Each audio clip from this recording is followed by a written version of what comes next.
The fluorescent lights buzzed overhead as I shuffled through the stacks of applications on my desk.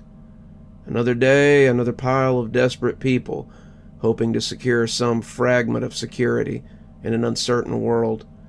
I'd been working at Everlast Life Insurance for over a decade, and the faces all kind of blurred together after a while.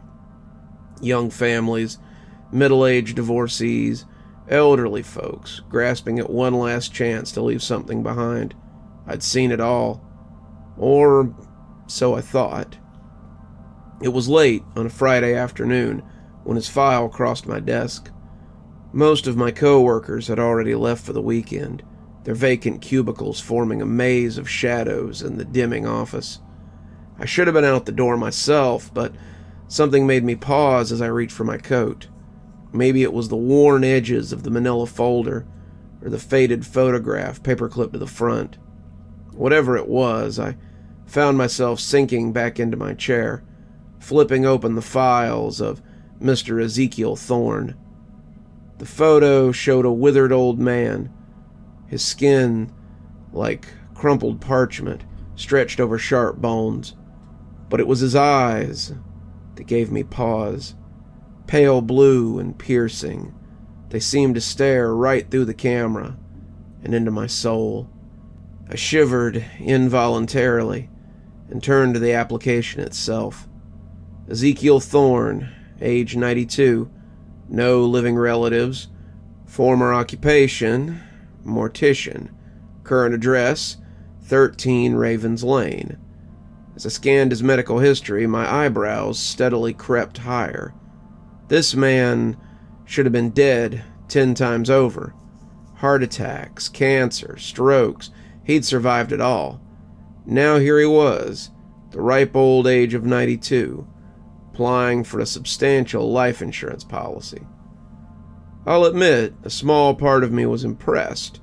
The old codger had beaten the odds time and time again, but the larger part, the part that had kept me employed at Everlast for all these years, saw only dollar signs and risk. There was no way the company would approve this. The potential payout far outweighed any premium that we could charge. So with a sigh, I reached for the large red denied stamp. It's just business, after all. It wasn't personal.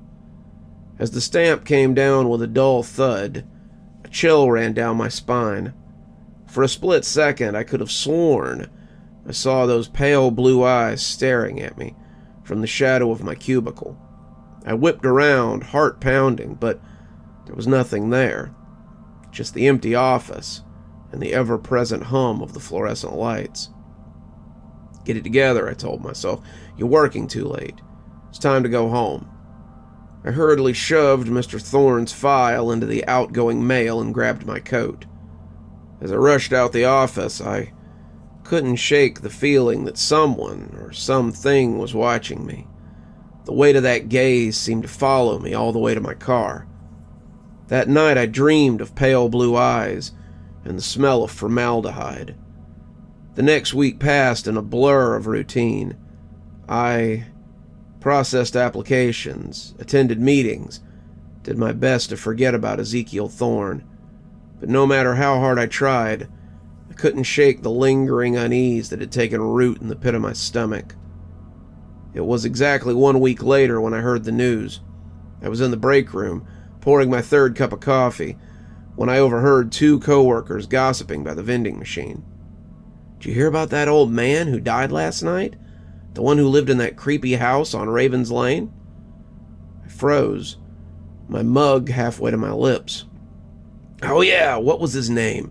Thornton or Thorne?" "Ezekiel Thorne," I whispered, my voice barely audible. My co-workers turned to look at me, startled. "Yeah, that's it. Did you know him?" I couldn't answer. The room was spinning, the fluorescent lights suddenly too bright. I mumbled some excuse and stumbled back to my cubicle, collapsing into my chair. It was just a coincidence, I told myself. Old people die all the time. It had nothing to do with me or the denied application. But as I sat there, Trying to calm my racing heart, I couldn't help but remember those piercing blue eyes, and I could have sworn I caught a whiff of formaldehyde drifting through the recycled office air. That night I tossed and turned, unable to sleep. Every time I closed my eyes, I saw Mr. Thorne's wrinkled face, his eyes accusing and full of malice. When I finally drifted off in the early hours of the morning, my dreams were haunted by the sound of a pen scratching endlessly across paper, filling out an application that would never be approved. I awoke with a start, drenched in sweat, as my eyes adjusted to the darkness. I realized with growing horror that the scratching sound hadn't stopped. It was coming from outside my bedroom door. Trembling, I reached for the bedside lamp. As the light flooded the room, the scratching abruptly ceased. I held my breath, straining to hear any movement from the hallway beyond. For a long time, there was only silence. Then, slowly, deliberately, something slid under my door. A manila folder, its edges worn and familiar. With shaking hands, I picked it up, opening it. Inside was a single sheet of paper. At the top, in spidery handwriting, were the words, "Life insurance application." The rest of the page was blank, save for 2 words stamped at the bottom. Claim denied. I let out a strangled cry and threw the folder across the room. This couldn't be happening. This was a bad dream, a hallucination brought on by stress and lack of sleep. I squeezed my eyes shut, willing myself to wake up. When I opened them again, the folder was gone, but the faint smell of formaldehyde lingered in the air, and I knew with sickening certainty that this was only the beginning. The next morning, I called in sick to work. I couldn't face the office, couldn't bear to look at another insurance application. Spent the day huddled in my apartment, jumping at every creak and shadow. By nightfall, I had almost convinced myself that it had all been my imagination. Almost. As darkness fell, I found myself drawn to my computer. With trembling fingers, I typed Ezekiel Thorne into the search bar. What I found chilled me to the bone. The first result was an obituary dated 2 days ago, but it wasn't the date that caught my attention. It was the photo. The man in the photo was undoubtedly Ezekiel Thorne, but he looked wrong. His skin was waxy, his posture too stiff, and his eyes, those pale blue eyes that had haunted my dreams, were open, staring directly at the camera. I slammed my laptop shut, my heart pounding. That couldn't be right. No funeral home would publish a photo like that. Would they? A soft thud from the hallway made me jump. I froze, listening intently. Another thud, closer this time. Then another. It sounded like footsteps. Slow, dragging footsteps, approaching my door. I held my breath, praying it was just a neighbor. The footsteps stopped right outside my apartment. For a long time, there was only silence. Then came the knock.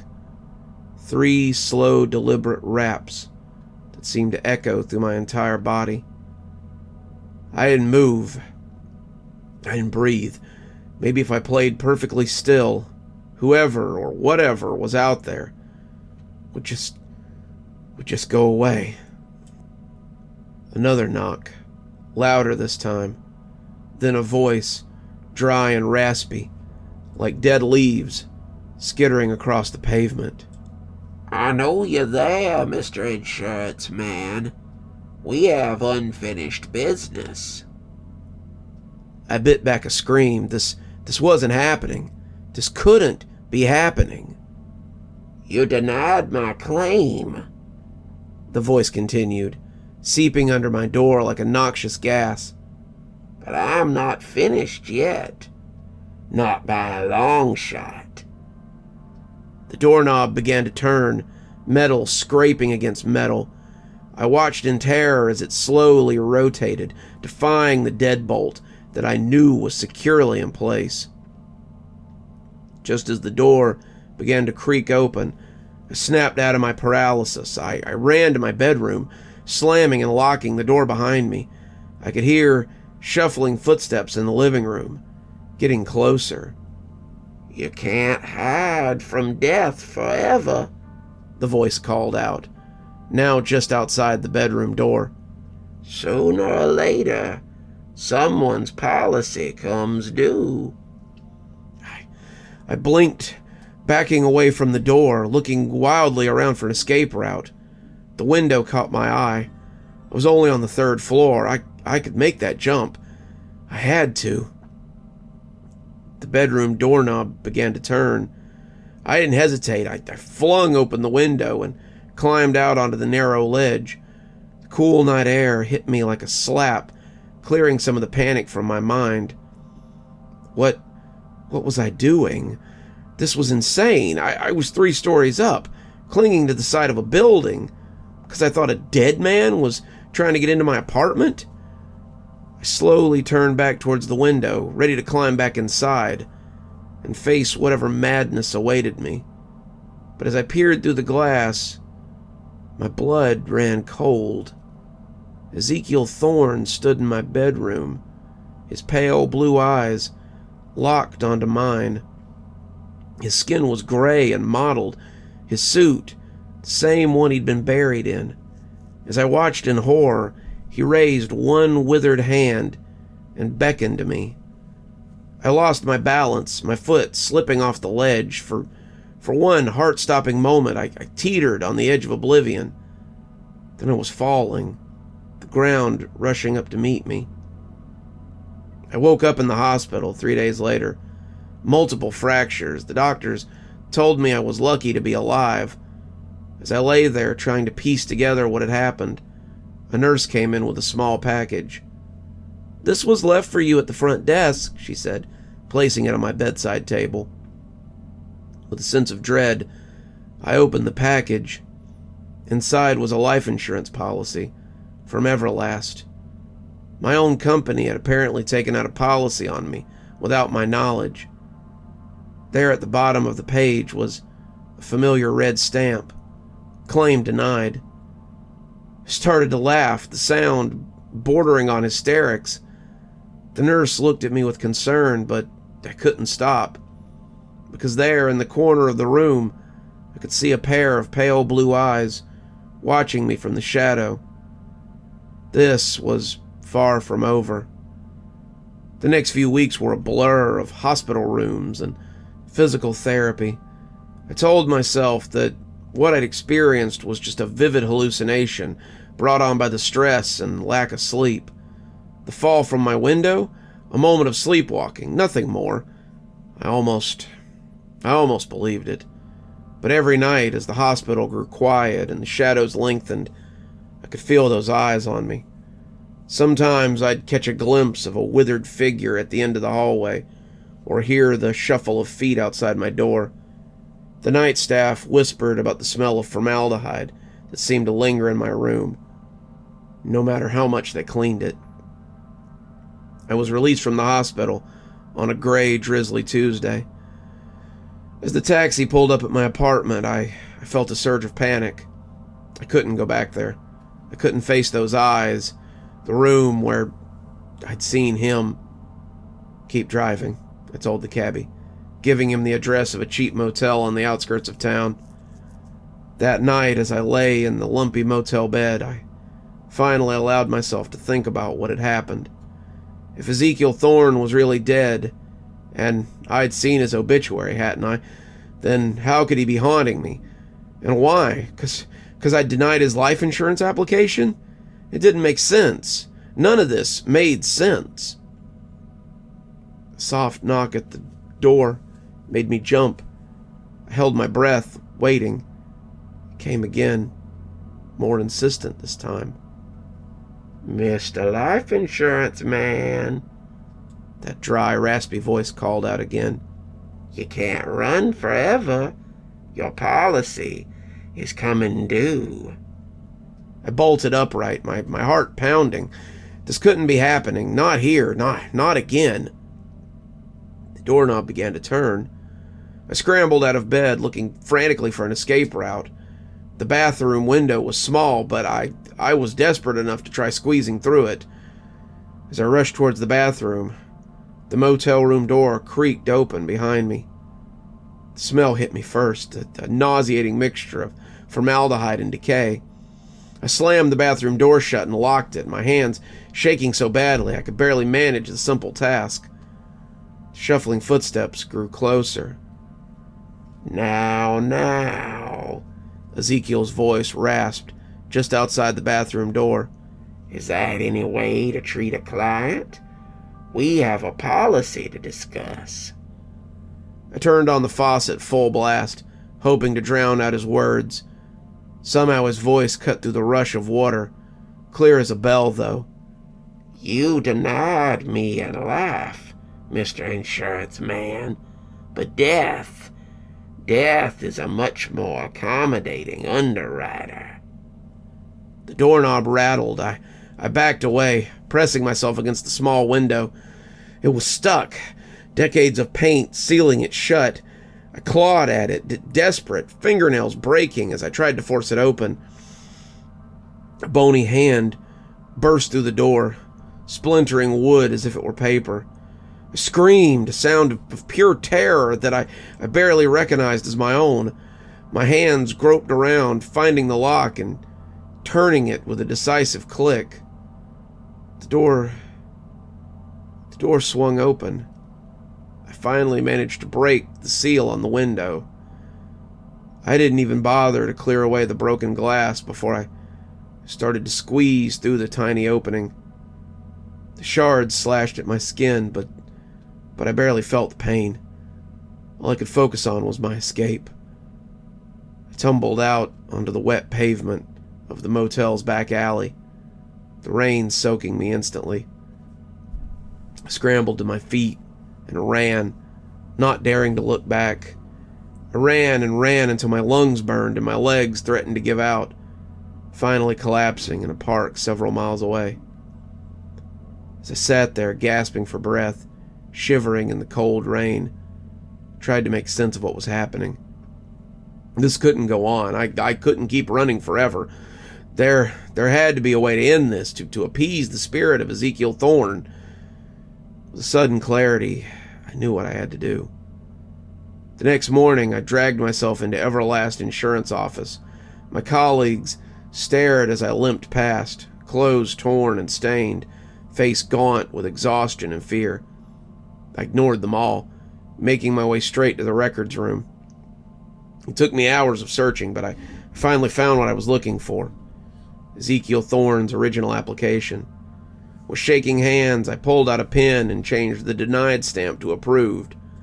I filled out the necessary paperwork, backdating it to before his death. As I signed the final form, I felt a chill run down my spine. Slowly, I turned around. Ezekiel Thorne stood there, a grotesque smile stretching his decaying face. Well done, Mr. Insurance Man, but I'm afraid it's too late for that. I blinked, and suddenly I was back in my apartment, sitting at my desk. The insurance papers were gone. In their place was a single document. My own death certificate, dated today.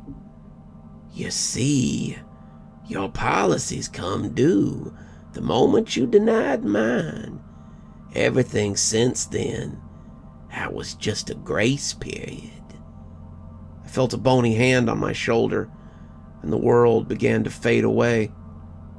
I woke up screaming, tangled in sheets, soaked in sweat. My heart was racing, and for a moment I couldn't remember where I was. As reality slowly seeped back in, I realized I was in my own bed, in my own apartment. It had all been a nightmare, a vivid, terrifying dream, but a nightmare nonetheless. Relief washed over me, followed quickly by embarrassment. How could I have let a simple insurance application affect me so deeply? I glanced at the clock. It was 3:07 in the morning. With a sigh, I got up to get a glass of water, hoping it would calm my nerves. The hallway was empty, shadows stretching in the dim light. I let out a shaky laugh. Get a grip, I told myself. It was just a dream. I turned back towards the kitchen, found myself face to face with Ezekiel Thorne. His pale blue eyes bored into mine, his withered face inches from my own. The smell of formaldehyde was overwhelming. "Sweet dreams, Mr. Insurance Man," he rasped. Then with a bony finger he reached out and tapped me on the forehead. I jolted awake, gasping for air. My bedroom was dark and quiet. No sign of any undead visitors. Just another nightmare, but as I reached up to wipe the sweat from my brow, my blood ran cold. There in the center of my forehead, I felt a small cold spot, exactly where Ezekiel's finger had touched me in my dream. I scrambled out of bed and rushed to the bathroom, flipping on the lights. In the mirror, I saw a small, perfectly round bruise forming on my forehead. As I stared at it in horror, I could have sworn I saw pale eyes reflecting in the mirror behind me. I whirled around, but the bathroom was empty. When I looked back at the mirror, the eyes were gone, but the bruise remained. A tangible reminder that the lines between nightmare and reality had blurred. From that night on, sleep became the enemy. Every time I closed my eyes, Ezekiel was waiting. Sometimes he chased me through the endless twisting corridors. Other times he simply stood and watched, those pale blue eyes never blinking. Always I woke up to new bruises, scratches, or other inexplicable marks. During the day I was a wreck. I couldn't focus on work. I jumped at every sound and seeing Ezekiel's face in every shadow. My colleagues whispered behind my back, their concerned looks following me as I stumbled through the office like a ghost. I knew I was losing grips with reality, but what could I do? Who would believe me if I told them I was being haunted by the ghost of a man whose life insurance policy I denied? As weeks passed, I grew gaunt and hollow-eyed, the boundaries between waking and sleeping, reality and nightmares becoming increasingly blurred. I would find myself in strange places with no memories of how I'd got there, standing on the roof of my apartment building or in the middle of a graveyard across town. As always, I felt those blue eyes watching me. I knew I couldn't go on like this. Something had to give. In desperation, I decided to confront the source of my torment. I would go to Ezekiel Thorne's grave and what? Apologize? Beg for forgiveness? I didn't know, but I had to do something. The cemetery was eerily quiet as I made my way through the rows of headstones. The sun was setting, casting long shadows along the ground. I shivered, pulling my coat tighter around me. Finally, I found it. A simple granite headstone with the name Ezekiel Thorne carved into it. Below that was the date of his birth and his death, and at the bottom there was a single line. His claim was denied, but his spirit endures. I stood there, staring at those words as darkness fell around me. What was I doing here? What did I hope to accomplish? "I'm sorry," I whispered, feeling foolish but desperate. "I'm sorry I denied your application. I was just doing my job. Please, just leave me alone." The wind picked up, rustling the leaves of nearby trees. For a moment, I thought I heard a whisper on the breeze. "Too late, Mr. Insurance Man. Far too late." I turned to leave, my heart heavy with the realization that this had all been for nothing. But as I took a step away from the grave, The ground beneath my feet suddenly gave way. I fell, tumbling into darkness. The smell of damp earth filled my nostrils as I landed hard on something solid. As I lay there, winded and disoriented, I heard a sound that made my blood run cold. The scrape of wood on wood, like a coffin lid being slowly opened. A bony hand emerged from the darkness, gripping my ankle. I was dragged deeper into the earth. The last thing I saw, a pair of pale blue eyes, gleaming with triumph. "Welcome," Ezekiel's raspy voice echoed around me. "to your eternal policy, Mr. Insurance Man. I'm afraid the premiums are quite steep, but don't worry. We have all eternity to settle accounts." The darkness closed in, and I knew that my claim on life had finally been denied. I jolted awake, my heart pounding so hard that I thought it might burst from my chest. The familiar surroundings of my bedroom slowly came into focus. Bathed in the soft glow of early morning light, I was drenched in sweat, the sheets tangled around my legs like a burial shroud. For a moment, relief washed over me. It had all been a dream, a horrifically vivid nightmare, but a dream nonetheless. I let out an exhausted laugh, running my hands through my hair. I stumbled out of bed, my legs weak and unsteady. The world seemed to tilt and swim around me as I made my way to the bathroom. I splashed cold water on my face, trying to shake off the lingering tendrils of my nightmare. But when I looked into the mirror, my blood ran cold. There, reflected in the glass behind me, were a pair of pale blue eyes. I whirled around, my heart in my throat, but the bathroom was empty.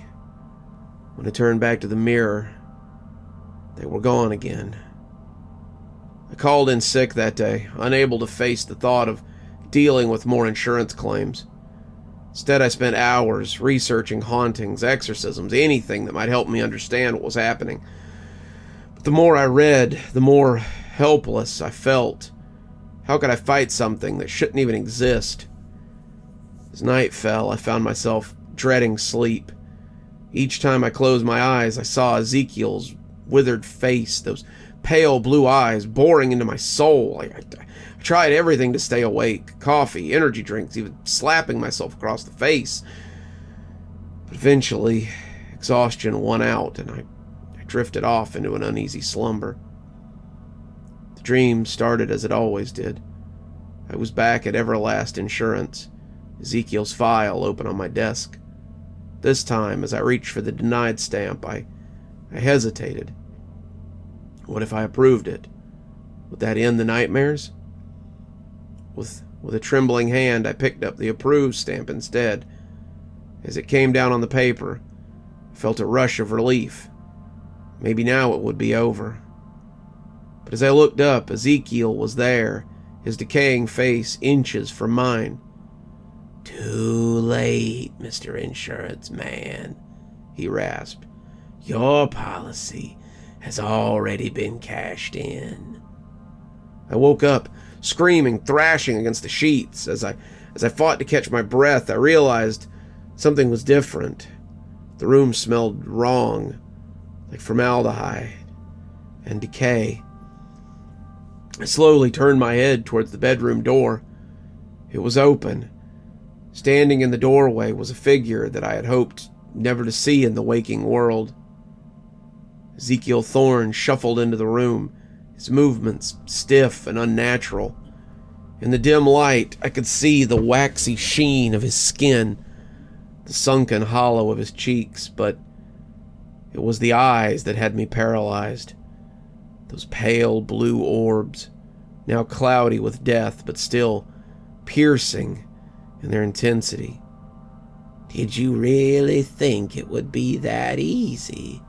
he wheezed, his voice like dry leaves skittering across pavement. "That you could simply stamp approved and wash your hands of me?"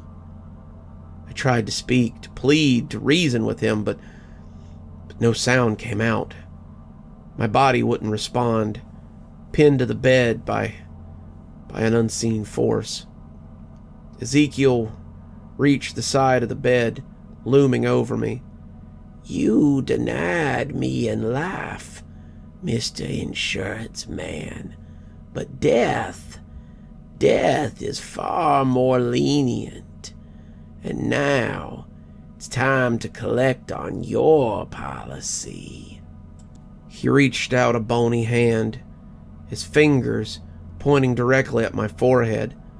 I squeezed my eyes shut, bracing for whatever was to come. But the touch never came.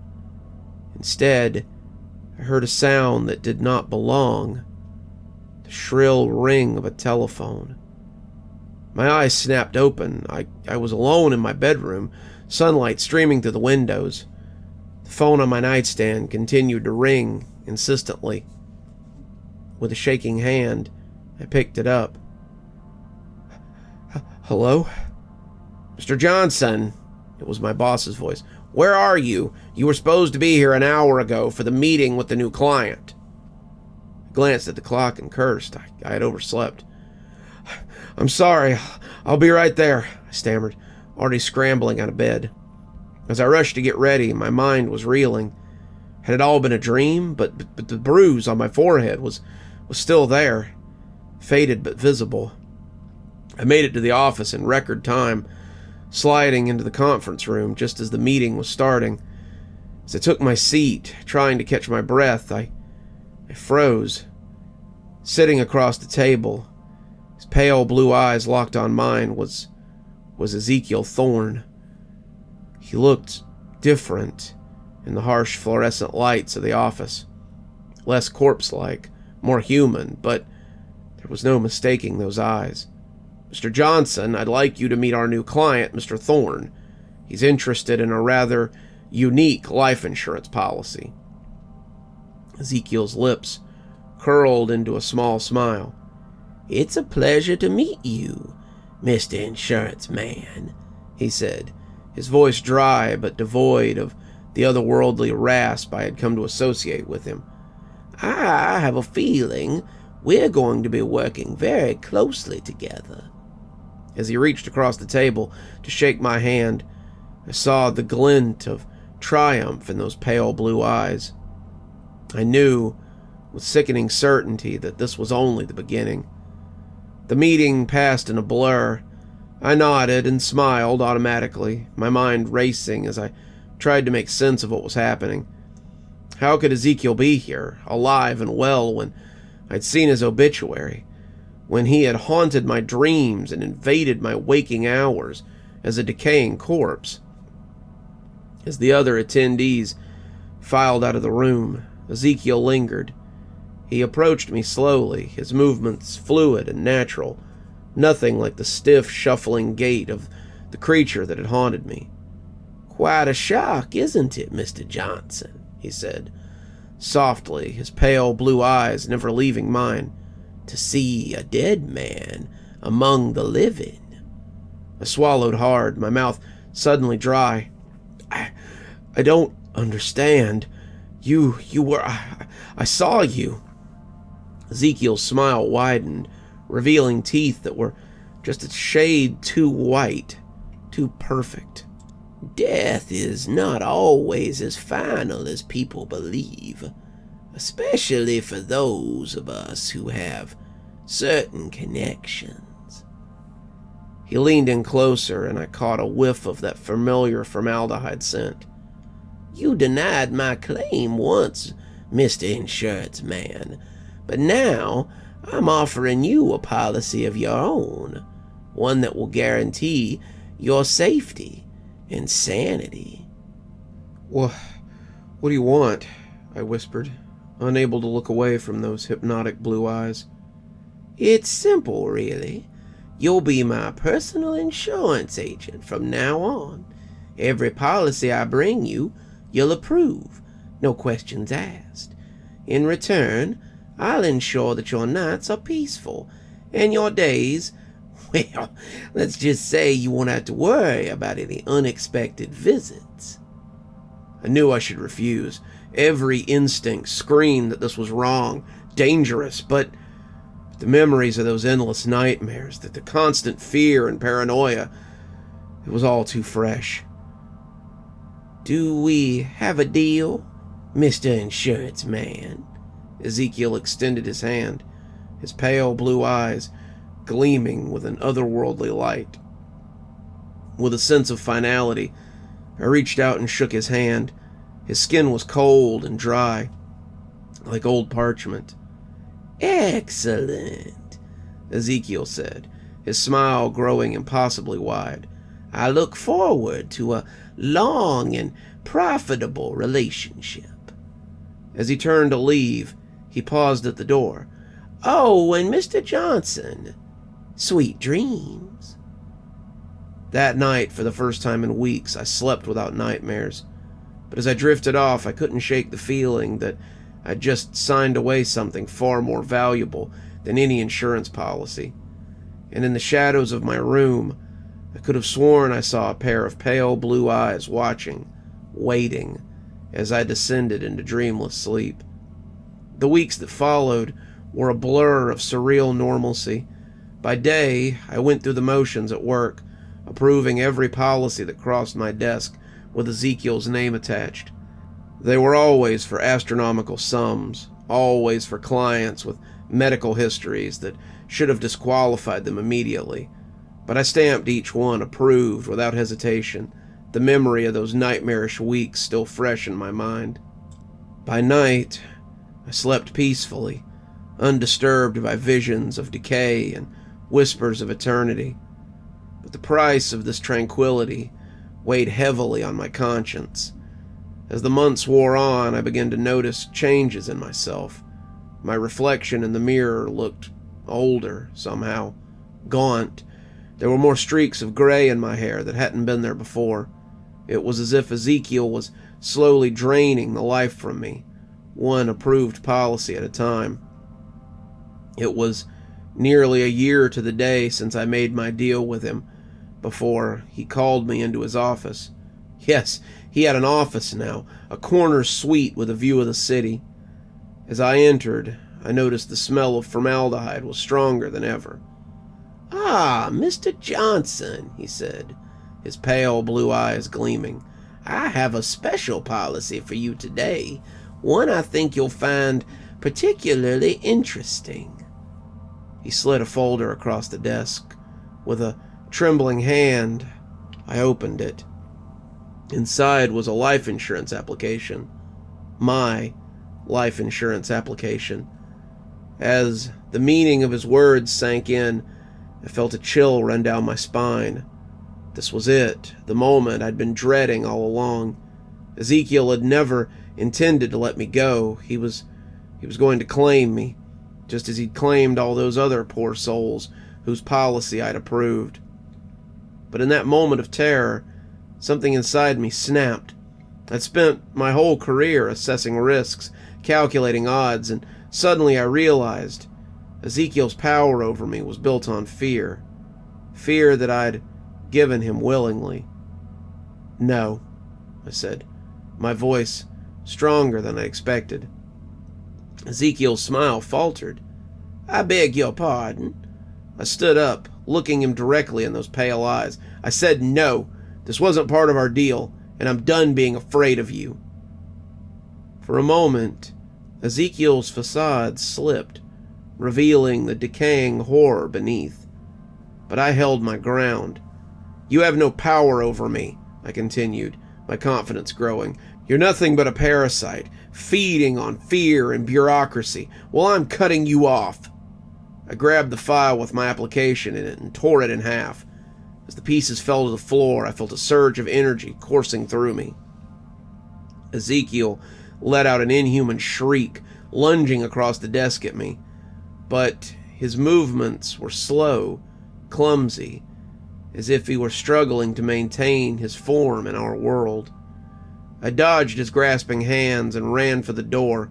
As I threw it open, I shouted to the stunned office, Everyone, listen. Don't approve any more of his policies. He has no power if we don't give it to him."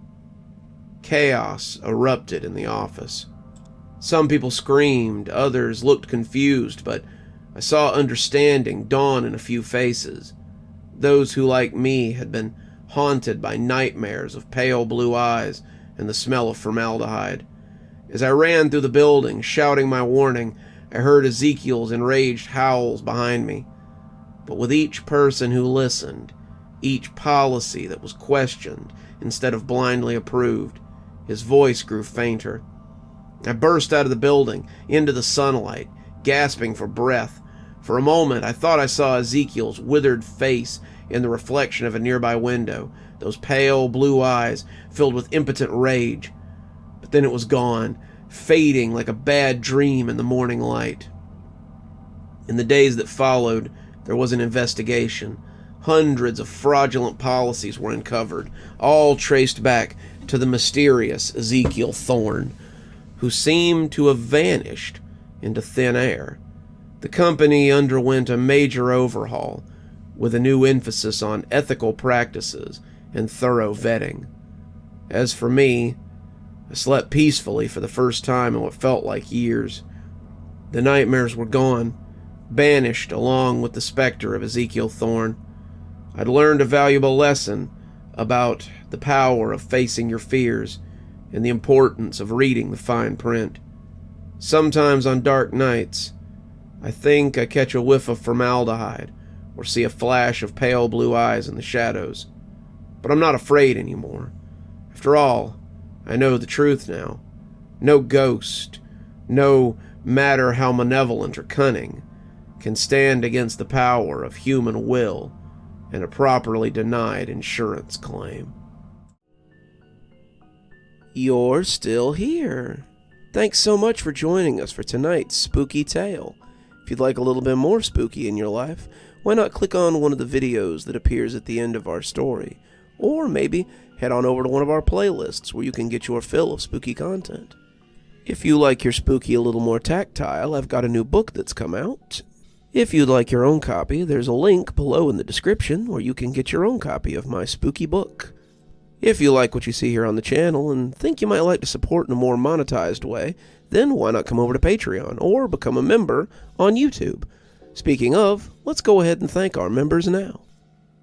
Thanks to Civ Garstad, Unicorn Hollow, and Army Dude for being our spooky ghost contributors. Thanks to Janet, Lee Kendall, Saikat, Ronda J, Sue Casper, and Valinator for being our spooky skeleton contributors. And thanks to Oh Snap, Hi Stacy, Winter, Xaronan, Stephanie Carrington, Tyler Parker, Cinnamon Fox, Grim Reaper, TomBoiTopUwU, and Queen Sheebah for being our ghostly reader tier contributors. And a big thanks to Scott Donahue for being our ghostly writer tier contributor. Thanks everyone, we just couldn't do the show without you. If you'd like to support the channel, then come on down to Patreon or become a member on YouTube. Spooky Skeleton tier contributors, that's our $5 tier, get their spooky 12 hours early at 8:30 a.m. as opposed to 8:30 p.m. my time, of course. And while Ghostly Reading is only a tier that's available on Patreon, you get a signed copy of my book anytime I write one on your doorstep in, hopefully, a timely manner. If you'd like a book, we have many on Amazon. I've got links below if you'd like to follow those. Should get you to my page so you can buy any one of my 8 books I believe we're up to now. I'm sure they'd look really nice on your shelf, and I'll sign them for you if you can find me out in the wild. And as always, thanks for stopping by. Dr. Plague, signing off. Have a wonderful evening.